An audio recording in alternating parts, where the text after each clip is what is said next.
The next time you pick up your phone, just stop and think about this for a second. What you're seeing, it isn't random. Not at all. There's this hidden architecture that's shaping not just what's in your feed, but your actual thoughts. So today, we're going to dig into this great digital reshaping, the ways our online world is quietly but fundamentally rewiring our brains. Let's get into it.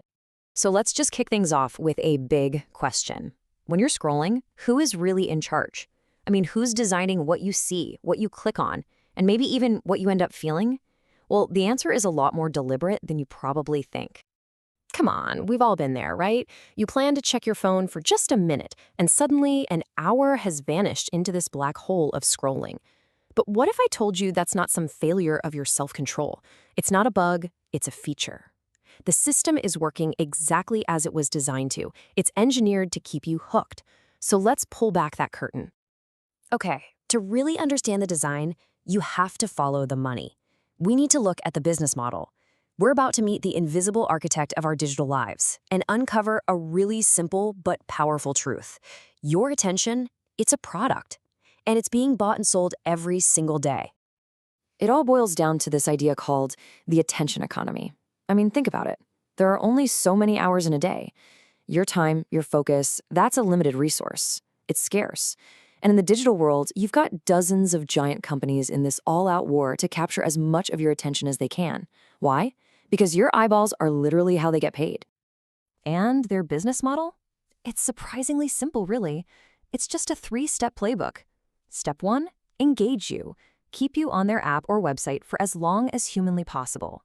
Step 2, grow the network. The more of your friends they can get on board, the more valuable the whole thing becomes. And step 3, the big one, the end game, sell ads. Every single thing you click, like, or share is data that builds a profile on you for advertisers. And the scale of this whole operation, it's just mind-boggling. We're not talking about some niche thing here. Social media platforms are actively steering the thoughts of 2 billion people. 2 billion! Around the clock every single day. No other form of media in human history has ever had this kind of power. So how much of our precious, finite attention are we handing over? Well, on average, people are spending 150 minutes, that's 2.5 hours, on social media. Every single day. That is a massive chunk of our waking lives that we're dedicating to these carefully engineered environments. So if grabbing our attention is the goal, what's the tool they use to do it so effectively? How does it all work? Well, the answer is the algorithm and its hidden agenda. This quote right here just changes everything. We have this idea that algorithms are these neutral, objective calculators just sorting information fairly, but they're not. They are opinions, they are human values and commercial goals that have been baked directly into lines of code, and that means they are anything but objective. And what is that goal? What's the one opinion that matters most? It's not to keep you informed. It's not to connect you with friends or make you happy. The one single metric that these algorithms are optimized for is profit, period.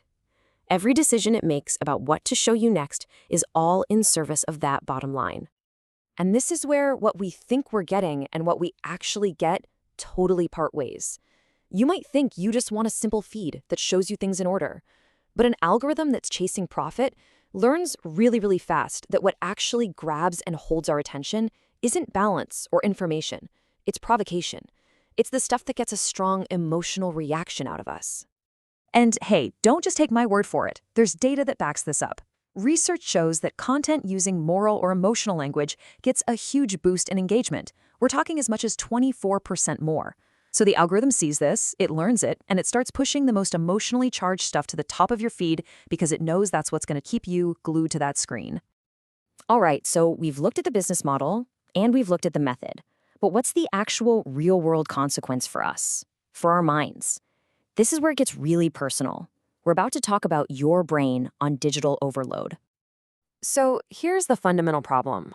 Our brains, they evolved over thousands of years in a world where information was scarce.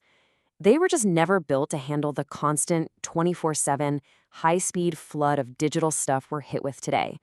It is a massive biological mismatch. And this mismatch, it comes with a real neurological price tag. It can lead to what's called cognitive fatigue. Basically, your brain's working memory gets so overloaded that it gets way harder to focus or do any kind of deep, creative thinking.